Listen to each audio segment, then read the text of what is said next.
जरा एक दृश्य दिमाग में लाते हैं। 1930 का दशक है। मुंबई के एक आलीशान होटल का कमरा है। बहुत ही दिलचस्प सेटिंग है। बिल्कुल। और एक तरफ पश्चिमी दुनिया का एक बेहद तार्किक, मतलब हर बात पर शक करने वाला पत्रकार बैठा है, और दूसरी तरफ एक मिस्र का जादूगर है। हाँ, और वो जादूगर कुछ ऐसा करता है जो मतलब विज्ञान की समझ से बिल्कुल परे है। सही कहा। वो जादूगर बिना छुए उस पत्रकार के दिमाग के सबसे गहरे राज एक मुड़े हुए कागज पर लिखवा देता है। अरे बाप रे, ये तो किसी को भी डरा दे। हाँ ना। तो सवाल ये उठता है कि क्या ये कोई सस्ता हाथ की सफाई वाला जादू था? हाँ। या फिर मानव मस्तिष्क और विज्ञान का वो हिस्सा जिसे आज तक डिकोड नहीं किया जा सका है? ये एक बहुत ही गहरा सवाल है। और आज की इस गहन चर्चा का मिशन यही है। आज हमारे पास स्रोत के रूप में पॉल ब्रंटन की मशहूर किताब गुप्त भारत की खोज यानी अ सर्च इन सीक्रेट इंडिया मौजूद है। सनातन ज्ञान के लिए आरोग्यम सूत्र और वैदिक वाइब्स ब्लॉग को सब्सक्राइब करें। साथ ही इंस्टाग्राम और फेसबुक पेज को अभी फॉलो करें। लिंक डिस्क्रिप्शन में है। हाँ, ये किताब अपने आप में एक खजाना है। बिल्कुल। इस विस्तृत विश्लेषण में हम यही समझने की कोशिश कर रहे हैं कि जब एक तेज तर्रार पत्रकार भारत के तथाकथित जादूगरों, योगियों और स्वघोषित मसीहाओं की सच्चाई परखने निकलता है तो असलियत क्या सामने आती है। और ये जानना बहुत जरूरी है। तो ठीक है, इसे थोड़ा विस्तार से समझना बहुत जरूरी है, क्योंकि यह महज एक यात्रा वृत्तांत नहीं है। ये सूचनाओं, दावों और चमत्कारों की बाढ़ के बीच असली और नकली ज्ञान को पहचानने का एक बहुत ही दिलचस्प क्रैश कोर्स है। एकदम सही बात है। और इस स्रोत सामग्री की सबसे बड़ी खासियत ब्रंटन का अपना नजरिया है। मतलब वो कोई ऐसा इंसान नहीं था जो किसी राख लपेटे बाबा को देखकर अंधी श्रद्धा में झुक जाए। हाँ, वो तो पक्का खोजी पत्रकार था। बिल्कुल। उसके पास एक खोजी पत्रकार का तगड़ा संशयवाद था, यानी वो हर दावे को शक की निगाह से देखता था। लेकिन, और ये बहुत अहम बात है, उसी समय उसके भीतर एक अजीब सी आध्यात्मिक संवेदनशीलता भी थी। एक विरोधाभास जैसा। हाँ बिल्कुल। उसने खुद इस किताब में माना है कि अगर उसके अंदर ये दोनों विरोधी स्वभाव एक साथ काम ना कर रहे होते तो वो अंधविश्वासों के इस खतरनाक बीहड़ में कब का खो चुका होता। ये तो है। वो भारत के उन दिखावटी फकीरों, चमत्कारों का धंधा करने वाले लालची जादूगरों की भीड़ को चीरकर उस ज्ञान तक पहुंचना चाहता था जो सदियों से छिपा हुआ है। तो रहस्यमय योगियों की दुनिया में इस गोते को लगाने से पहले उस शुरुआती बिंदु पर जाना बहुत जरूरी है जहां से ब्रंटन के दिमाग में इस खोज का बीज बोया गया। हाँ, वो लंदन वाली घटना। बिल्कुल। ये शुरुआत भारत के किसी प्राचीन धूप से तपते मंदिर से नहीं होती। ये शुरू होती है लंदन की एक पुरानी धूल भरी किताबों की दुकान से। एकदम फिल्मी शुरुआत है। हाँ। बाहर धुंध और कोहरे से भरा एक बेहद उदास दिन था और ब्रंटन बस अपनी बोरियत से बचने के लिए उस दुकान में घुस जाता है। वहां उसकी नजर एक बहुत ही संभ्रांत, शिक्षित और प्रभावशाली भारतीय व्यक्ति पर पड़ती है। कुछ ही देर में दुकान के मालिक और उस भारतीय व्यक्ति के बीच पुनर्जन्म के सिद्धांत पर एक जोरदार बहस छिड़ जाती है। दुकान का मालिक ये साबित करने पर तुला था कि पुनर्जन्म का ज्ञान पश्चिम से पूर्व की ओर गया था, जो कि बहुत ही अजीब दावा है। हाँ, लेकिन वो भारतीय व्यक्ति न सिर्फ उसे तर्कों से खारिज करता है बल्कि पूरे आत्मविश्वास के साथ भारतीय दर्शन की गहरी परतें खोलना शुरू कर देता है। और उसी बातचीत के दौरान वो भारतीय व्यक्ति ब्रिंटन के सामने एक ऐसा वैचारिक फर्क रखता है जो इस पूरी खोज का आधार बन जाता है। अच्छा, वो क्या था? वो योगियों और ऋषियों के बीच का अंतर समझाता है। अक्सर पश्चिमी दुनिया और शायद आज के समय में बहुत से लोग इन दोनों शब्दों को एक ही मान लेते हैं। हाँ, आमतौर पर तो लोग इन्हें पर्यायवाची ही समझते हैं। बिल्कुल। पर वो व्यक्ति स्पष्ट करता है कि भारत में कई लोग खुद को योगी कहते हैं। उनमें से कुछ तो सिर्फ भिक्षुक हैं जो भोले भाले लोगों को डराकर या लालच देकर ठगते हैं। वो तो आज भी देखने को मिलता है। सही कहा। और कुछ थोड़े उन्नत हठ योगी होते हैं जो अपने शरीर और सांसों पर नियंत्रण पाकर कुछ शारीरिक सिद्धियां या चमत्कार हासिल कर लेते हैं। लेकिन ऋषि इन सबसे बहुत ऊपर की श्रेणी है। तो ऋषि की परिभाषा क्या बताई उसने? उसने बताया कि ऋषि वो है जिसने चेतना का सर्वोच्च स्तर पा लिया है। और सबसे बड़ा नियम जो वो भारतीय व्यक्ति बताता है वो ये है कि सच्चे ऋषि कभी भी सार्वजनिक जीवन में आकर चमत्कारों का तमाशा नहीं करते। अरे वाह, ये बहुत गहरी बात है। हाँ, वे समाज की नजरों, शोहरत और पैसे से बहुत दूर एकांत में रहना पसंद करते हैं, क्योंकि सार्वजनिक दिखावा उनके आध्यात्मिक फोकस को नष्ट कर देता है। क्या बात है। और जाते जाते वो व्यक्ति ब्रंटन की आंखों में देखकर एक भविष्यवाणी करता है कि ब्रंटन एक दिन भारत की धरती पर जरूर जाएगा और उसे इन सच्चे ऋषियों की खोज खुद करनी होगी। उस भारतीय व्यक्ति की ये बात काफी सोचने पे मजबूर करती है। बिल्कुल। मतलब क्या वो भविष्यवाणी महज एक तुक्का थी, एक लकी गैस था, या फिर इसके पीछे मानव मनोविज्ञान की कोई बहुत गहरी समझ काम कर रही थी? मुझे तो मनोविज्ञान वाला पहलू ही ज्यादा तार्किक लगता है। हाँ ना, अगर इसे ध्यान से देखा जाए तो सच्चे ऋषि को खोजना घास के ढेर में सुई खोजने जैसा नहीं है, बल्कि ये उस सुई को खोजने जैसा है जो खुद को घास के रंग में छिपाना जानती हो। अरे वाह, क्या बेहतरीन एनालॉजी दी है। शुक्रिया।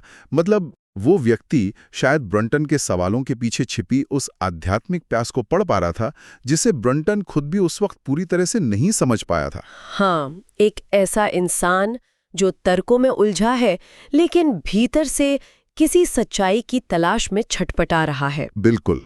और ब्रंटन का वो आंतरिक द्वंद्व ही उसे आखिरकार अपनी पत्रकारिता की नौकरी छोड़कर भारत खींच लाता है। लेकिन स्रोत में कहानी यहाँ एक बहुत ही अप्रत्याशित मोड़ लेती है। हाँ, वो सीधा हिमालय तो नहीं गया था। एकदम सही। ऋषियों की इस खोज में भारत पहुंचने पर ब्रंटन का सामना किसी ज्ञानी संत से नहीं होता। इसके बजाय वो सीधे टकराता है एक ऐसे रहस्य से जो विज्ञान, भौतिकी और तर्क के हर नियम को चुनौती देता है। वो मुंबई के मैजेस्टिक होटल वाली घटना। हाँ, जहां उसकी मुलाकात महमूद बेग नाम के एक मिस्र के जादूगर से होती है। ये बेग वाला किस्सा किसी थ्रिलर फिल्म से कम नहीं लगता। मतलब महमूद बेग कोई आम मदारी या सड़कों पे करतब दिखाने वाला इंसान नहीं था जिसके पास छड़ी और रुमाल हो। बिल्कुल नहीं। उसके पास कृषि विज्ञान का बाकायदा एक डिप्लोमा था। वो आधुनिक पश्चिमी कपड़े पहनता था, बिल्कुल किसी नौजवान फ्रांसीसी की तरह दिखता था। मतलब उसका हुलिया बिल्कुल भी रहस्यमयी नहीं था। बिल्कुल। लेकिन उसने मिस्र की राजधानी काहिरा में एक वृद्ध यहूदी गुरु से तंत्र, जादू टोना और रहस्यमय विद्याएं सीखी थी। वो होटल के एक कमरे में सबसे अलग थलग रहता था और होटल का स्टाफ भी उसके पास जाने से खौफ खाता था। ब्रंटन अपने उसी पत्रकारिता वाले संशय के साथ उसका इंटरव्यू लेने उसके कमरे में पहुंच जाता है। और यहाँ जो सबसे दिलचस्प बात है वो है बेग का वो प्रयोग जो ब्रंटन के सारे तर्कों को एक झटके में ध्वस्त कर देता है। हाँ, वो प्रयोग क्या था? ब्रंटन बेग को चुनौती देता है कि वो उसकी मानसिक शक्तियों का परीक्षण करना चाहता है। बेग बहुत शांति से उसे अपनी जेब से एक कागज और एक पेंसिल निकालने को कहता है। कागज और पेंसिल ब्रंटन का ही था। बिल्कुल। ब्रंटन खुद अपने कागज पर एक सवाल लिखता है, मैं 4 साल पहले कहाँ रहता था। और वो उस कागज को मोड़कर अपनी मुट्ठी में कसकर बंद कर लेता है। इस पूरी प्रक्रिया में बेग ब्रंटन के पास भी नहीं है। मतलब कोई फिजिकल कांटेक्ट नहीं? बिल्कुल नहीं। वो कमरे के दूसरे कोने में खिड़की के पास खड़ा होकर बाहर सड़क की तरफ देख रहा होता है। कुछ पल बाद बेग उसके पास आता है और कहता है कि मुट्ठी खोलो और कागज पढ़ो। रुको, फिर क्या हुआ? ब्रंटन जब अपना ही मोड़ा हुआ कागज खोलता है तो उसके रोंगटे खड़े हो जाते हैं। क्यों? उसी कागज पर ब्रंटन के लिखे सवाल के ठीक नीचे रहस्यमय तरीके से उस शहर का नाम लिखा होता है जहां ब्रंटन 4 साल पहले रहता था। और वो भी पेंसिल से। रुको, एक तार्किक इंसान के लिए ये स्थिति कितनी भयानक हो भी। बिल्कुल। ये कोई अंधेरे कमरे में किया गया प्लानचेट या आत्माओं वाला खेल नहीं था। ये दिन के उजाले में हुआ था। कागज ब्रंटन का था, पेंसिल ब्रंटन की थी और बेग ने उसे छुआ तक नहीं। यही तो सबसे बड़ी पहेली है। और ब्रंटन ने तो सम्मोहन यानी हिप्नोटिज्म का भी गहरा अध्ययन किया था। तो अगर बेग ने उसे सम्मोहित करके वो जवाब लिखवाया होता तो ब्रंटन का प्रशिक्षित दिमाग उसे तुरंत पकड़ लेता। हाँ, लेकिन ऐसा कुछ नहीं हुआ था। तो फिर ये हुआ कैसे? बेग का क्या कहना था? बेग का दावा था कि वो इस काम के लिए जिनों और अपने मृत भाई की आत्मा का इस्तेमाल करता है। वो कहता है कि उसके नियंत्रण में लगभग 30 जिन हैं जिन्हें वो अरबी में उनका नाम लिखकर बुलाता है। जिन? मतलब सच में? हाँ, स्रोत में बेग का यही दावा बताया गया है। तो सवाल यह है कि क्या ये वाकई पारलौकिक ताकतें थीं या फिर ये मानसिक प्रभाव का कोई ऐसा उच्च और उन्नत स्तर था जिसे आधुनिक विज्ञान आज तक डिकोड नहीं कर पाया है? यह कहना बहुत मुश्किल है। मतलब क्या जिससे हम आज जादू कहकर खारिज कर देते हैं वो सिर्फ विज्ञान का वो सिरा है जहां तक अभी हमारी पहुंच नहीं बनी है? हो सकता है। इस घटना ने ब्रंटन को पूरी तरह हिलाकर रख दिया था क्योंकि वो वैज्ञानिक संभावनाओं और पारलौकिक दावों के बीच फंस गया था। वो किसी भी तरह इस घटना को नकार नहीं पा रहा था। उसे अपनी आंखों देखी पर भरोसा तो करना ही था। बिल्कुल। लेकिन स्रोत यहाँ एक बहुत ही सूक्ष्म और महत्वपूर्ण वैचारिक स्पष्टता देता है। वो क्या? बेग के पास शक्तियां जरूर थीं, लेकिन उसका ज्ञान आध्यात्मिक नहीं था। वो पूरी तरह से ऑकल्ट यानी तांत्रिक या गूढ़ विद्या थी। अच्छा, मतलब इसमें कोई आत्मज्ञान नहीं था। एकदम सही। बेग खुद बहुत ईमानदारी से ब्रंटन को बताता है कि वो इन शक्तियों का इस्तेमाल अमीर लोगों की समस्याओं को सुलझाने और पैसे कमाने के लिए करता है। पैसे कमाने के लिए? हाँ, उसका अंतिम लक्ष्य क्या है? मिस्र वापस लौटना और संतरे के बड़े बड़े बागान खरीदना। अरे बाप रे। उसकी शक्तियों का दायरा पूरी तरह से भौतिक सुखों की प्राप्ति तक ही सीमित था। उनमें आंतरिक शांति या चेतना के विकास का कोई अंश नहीं था। जादू टोने और आध्यात्म के बीच का यह फर्क बहुत गहरा है। पैसों के लिए पारलौकिक शक्तियों का इस्तेमाल करना एक बात है, लेकिन ये तार्किक दुविधा तब और भी खतरनाक हो जाती है जब कोई व्यक्ति पैसों के लिए नहीं बल्कि खुद को साक्षात भगवान साबित करने के लिए चमत्कारों का सहारा लेने लगे। हाँ, और यहाँ से ब्रंटन की खोज उसे ऑकल्ट की दुनिया से निकालकर मसीहाओं की दुनिया में ले जाती है। बिल्कुल। वो अहमदनगर पहुंचता है जहां मेहर बाबा का आश्रम है। मेहर बाबा, ये किस्सा बहुत ही अजीब है।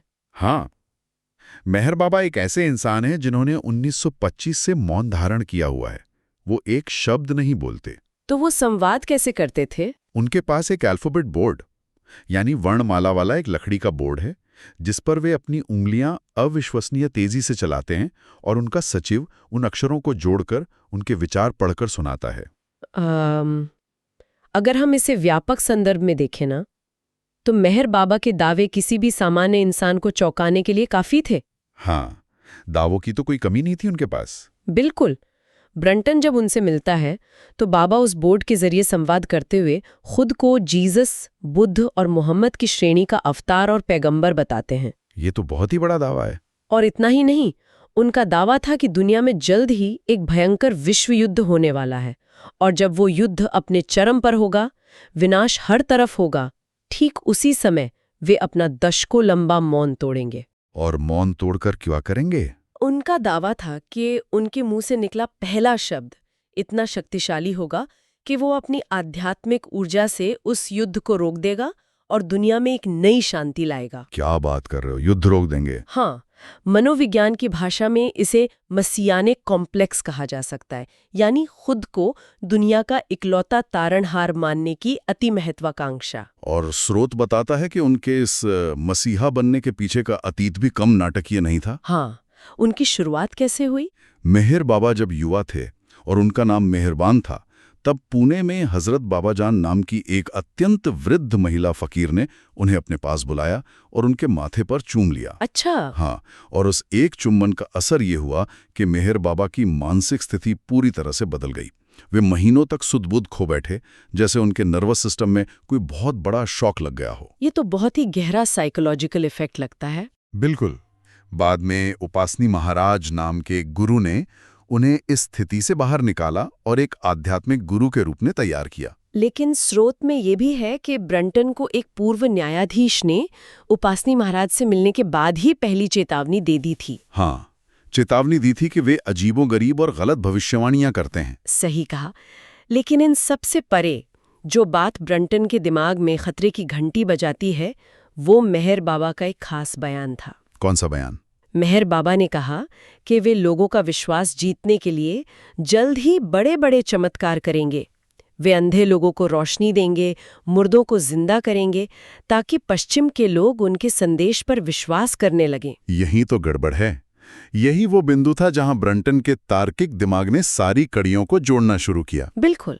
उसे लंदन वाले उस शिक्षित भारतीय व्यक्ति की बात याद आती है, सच्चे ऋषि चमत्कार का दिखावा नहीं करते। एकदम सही। तो फिर मेहर बाबा का ये कहना कि वे लोगों को आकर्षित करने के लिए जानबूझकर चमत्कार करेंगे, ब्रंटन के लिए बहुत बड़ा रेड फ्लैग बन गया। सत्य को मार्केटिंग की जरूरत क्यों है? यही तो। इसके अलावा मेहर बाबा के कार्यों में एक अजीब सी अस्थिरता थी। किस तरह की अस्थिरता? उदाहरण के लिए, उन्होंने अपने आश्रम में एक बहुत ही शानदार स्कूल खोला था, जहां सभी धर्मों और जातियों के बच्चे एक साथ पढ़ते थे। यह सामाजिक समरसता का एक बेहतरीन मॉडल था। ये तो अच्छी बात है। हाँ, लेकिन फिर अचानक बिना कोई ठोस कारण बताए उन्होंने उस स्कूल को रातों रात बंद कर दिया। रातों रात? बिना किसी वजह के? हाँ, और उनके अनुयायी इस कृत्य को भी उनकी दिव्य लीला मानकर उनकी पूजा करते रहे। रातों रात स्कूल बंद कर देना, ये तो किसी आध्यात्मिक रूप से शांत और स्थिर गुरु का नहीं बल्कि एक अस्थिर इंसान का लक्षण लगता है। बिल्कुल। ये तो आध्यात्मिकता का व्यवसायीकरण और पीआर स्टंट लग रहा था। इसे हम आज के दौर से जोड़कर आसानी से देख सकते हैं। हाँ, आज के समय में भी ऐसा बहुत होता है। बिल्कुल। आज भी कई तथाकथित गुरु या इन्फ्लुएंसर अपने चमत्कारों या रहस्यमयी दावों का इस्तेमाल करके सोशल मीडिया पर वायरल होते हैं, सिर्फ अपनी फॉलोअरशिप बढ़ाने के लिए। सही कहा। और मेहर बाबा ने तो हद ही कर दी। स्रोत के अनुसार उन्होंने ब्रंटन को यहां तक ऑफर दे दिया कि अगर वह आश्रम में उनके साथ रहे तो बाबा उसे भी शक्तियां दे देंगे ताकि ब्रंटन पश्चिमी दुनिया में जाकर उनके नाम और दावों का प्रचार कर सके। मतलब उसे अपना पीआर एजेंट बनाना चाहते थे। बिल्कुल। वह प्रस्ताव ब्रंटन के लिए ताबूत में आखिरी कील साबित हुआ। उसे समझ आ गया कि वह यहाँ सत्य की नहीं बल्कि एक ब्रांड की मार्केटिंग का हिस्सा बनने जा रहा है, जो कि उसे बिल्कुल मंजूर नहीं था। हाँ, वह किसी स्वघोषित भगवान का प्रेस एजेंट बनकर नहीं रहना चाहता था। अंधभक्ति और वास्तविक ज्ञान के बीच का ये टकराव इतना स्पष्ट था कि ब्रंटन ने वहां से अपनी यात्रा आगे बढ़ाने का ही फैसला कर लिया। तो जादूगरों के सम्मोहन और मसीहाओं के इतने बड़े और अविश्वसनीय दावों के शोर शराबे के बाद, मतलब क्या इस खोज में ब्रंटन को कभी कोई ऐसा मिला जिसने वास्तव में उसे भीतर से प्रभावित किया हो? ये एक बहुत ही जायज सवाल है। क्या इस तथाकथित गुप्त भारत में सच्ची शांति जैसी कोई चीज थी भी? विरोधाभास देखिए कि उसे वो झलक वहां मिली जहां दावों का शोर बिल्कुल शून्य था। अच्छा, कहाँ? अपनी इसी यात्रा में ब्रंटन पुणे पहुंचता है और उसी 95 वर्षीय महिला फकीर हजरत बाबा जान से मिलने जाता है। अरे वही जिन्होंने जुआ मेहर बाबा के माथे पे चुमा था? हाँ, बिल्कुल वही। बाबा जान का कोई भव्य आश्रम नहीं था। वे एक नीम के पेड़ के नीचे एक साधारण से खटोले पर लेटी रहती थीं। मतलब कोई दिखावा नहीं? कोई दिखावा नहीं। उनका शरीर जर्जर हो चुका था, उम्र के कारण त्वचा सिकुड़ गई थी। जब ब्रंटन उनके पास पहुंचता है तो बाबा जान उसे कोई उपदेश नहीं देती, ना कोई विश्व युद्ध रोकने का दावा। के भीतर एक अकल्पनीय मानसिक शांति छा गई। ऐसा लगा जैसे उसके दिमाग की सारी उलझी वायरिंग अचानक सुलझ गई हो। क्या बात है। कोई शब्द नहीं, कोई तमाशा नहीं, बस एक अत्यंत गहरा, खामोश मनोवैज्ञानिक प्रभाव। यहाँ कहानी वाकई बहुत रोचक हो जाती है।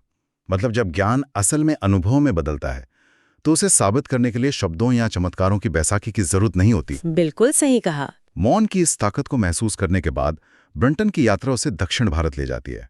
मद्रास में अडियार नदी के किनारे उसकी मुलाकात एक और बहुत ही दिलचस्प और रहस्यमयी चरित्र से होती है।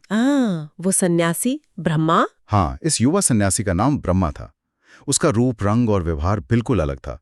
वो बहुत ही एकांत प्रिय था।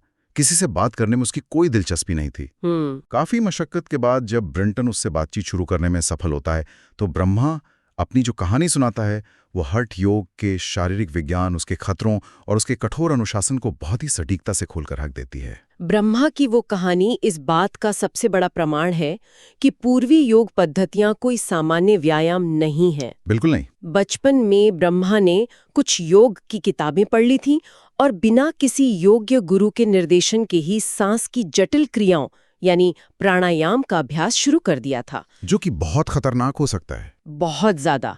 प्राणायाम सिर्फ सांस अंदर बाहर लेना नहीं है, ये शरीर के तंत्रिका तंत्र या नर्वस सिस्टम में एक बहुत ही उच्च स्तर की ऊर्जा यानी हाई वोल्टेज करंट दौड़ाने की प्रक्रिया है। चूंकि उसका शरीर और नाड़ियां इस ऊर्जा के लिए तैयार नहीं थी, इसका परिणाम बहुत भयंकर हुआ।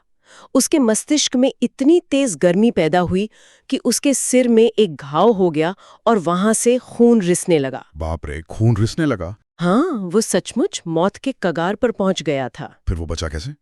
बाद में किसी तरह उसे एक सच्चा गुरु मिला। उस गुरु ने उसे योग की सही पद्धतियां और शरीर को स्थिर करने के तरीके तो सिखाए, लेकिन साथ ही एक बहुत ही चौंकाने वाला आदेश भी दिया। क्या आदेश था वो? गुरु ने कहा कि उसे अपना संन्यास छोड़कर वापस लौटना होगा, जीवन के सामान्य नियमों का पालन करना होगा, विवाह करना होगा, एक संतान पैदा करनी होगी और केवल 39 वर्ष की आयु के बाद ही वो पूर्ण संन्यास के लिए वापस आ सकेगा।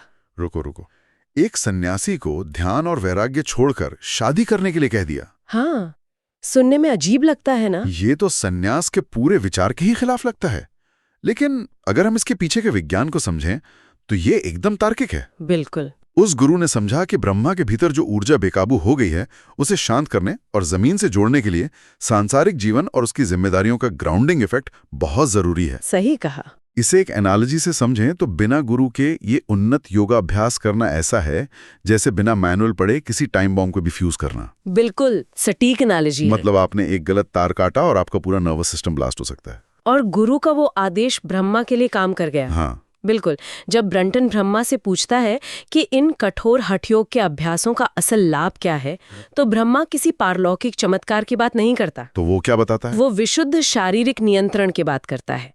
वो समझाता है कि हठ योग के जरिए इंसान अपने ही शरीर के अंगों, नसों और दर्द महसूस करने वाले रिसेप्टर्स पर ऐसा फौलादी नियंत्रण पा सकता है कि उसे कोई पीड़ा ही ना हो। ये तो विज्ञान है पूरा। हाँ, वो ब्रंटन को एक ऐसे योगी का प्रमाणित उदाहरण देता है जिसने अपने शरीर पर नियंत्रण करके बिना बेहोश किए, बिना किसी एनेस्थीसिया के अपने शरीर की सर्जरी करवा ली और उसे दर्द का एक कतरा भी महसूस नहीं हुआ। कमाल है। बाबा जान का वो मौन प्रभाव और ब्रह्मा का ये कठोर एकांत, शारीरिक अनुशासन, ये दोनों ही चीजें मेह बाबा की उस मसीहा मार्केटिंग और महमूद बेग के उस जादू वाले दावों से बिल्कुल विपरीत हैं। 100%। ब्रह्मा के पास शारीरिक नियंत्रण की असाधारण शक्तियां थीं, लेकिन वो उन्हें दुनिया को दिखाने, मशहूर होने या पैसा कमाने के लिए इस्तेमाल नहीं कर रहा था। वो बस शांति से नदी के किनारे अपना अभ्यास कर रहा था, अपनी चेतना को विकसित कर रहा था। यही तो एक सच्चे अभ्यासी की निशानी है। इन उदाहरणों से ब्रंटन को ये पूरी तरह समझ में आने लगता है कि सच्ची आध्यात्मिकता अक्सर सबसे अप्रत्याशित और शांत जगहों पर ही मिलती है। वो शोर शराबे, प्रचार और अखबारों की सुर्खियों से बहुत दूर होती है। बिल्कुल। इस पूरी यात्रा में ब्रंटन ने जो वैज्ञानिक और तार्किक दृष्टिकोण अपनाया, वो आज के समय में भी उतना ही प्रासंगिक है। हाँ, आज के समय में तो और भी ज्यादा। यानी असली गुप्त भारत तक पहुंच पाया। सही बात है। ज्ञान वही मूल्यवान है जो तर्कों की कसौटी पर खरा उतरे और जिसे साबित करने के लिए चमत्कारों के तमाशे की जरूरत ना पड़े। इस पूरी गहन चर्चा और ब्रंटन की इस खोट पर विचार करते हुए मेरे मन में एक बहुत ही गहरा सवाल उठता है। वो क्या? स्रोत से ये पूरी तरह स्पष्ट है कि असली ऋषि और उच्च आध्यात्मिक लोग प्रचार, प्रसिद्धि और समाज के शोर शराबे से बचने के लिए जानबूझकर खुद को छिपा कर रखते हैं ताकि उनकी ऊर्जा बट न जाए। बिल्कुल। तो क्या ये संभव है कि आज के इस अति जुड़े हुए, इस हाइपर कनेक्टेड डिजिटल दुनिया में, जहां हर कोई अपनी हर छोटी सी उपलब्धि, हर विचार को सोशल मीडिया पर दिखा रहा है, जहां हर तरफ इन्फ्लुएंसर्स का शोर है, हाँ, वहां सबसे उन्नत, सबसे ज्ञानी और सबसे प्रभावशाली मानव मस्तिष्क वही हैं जिनका कोई डिजिटल फुटप्रिंट ही नहीं है?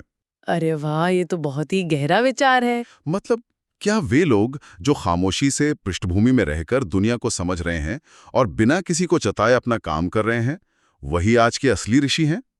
ये एक ऐसा विचार है जिस पर हम सभी को अपने स्मार्टफोन की स्क्रीन से नजर हटाकर गहराई से सोचने की जरूरत है। सनातन ज्ञान के लिए आरोग्यम सूत्र और वैदिक वाइब्स ब्लॉग को सब्सक्राइब करें। साथ ही इंस्टाग्राम और फेसबुक पेज को अभी फॉलो करें। लिंक डिस्क्रिप्शन में है।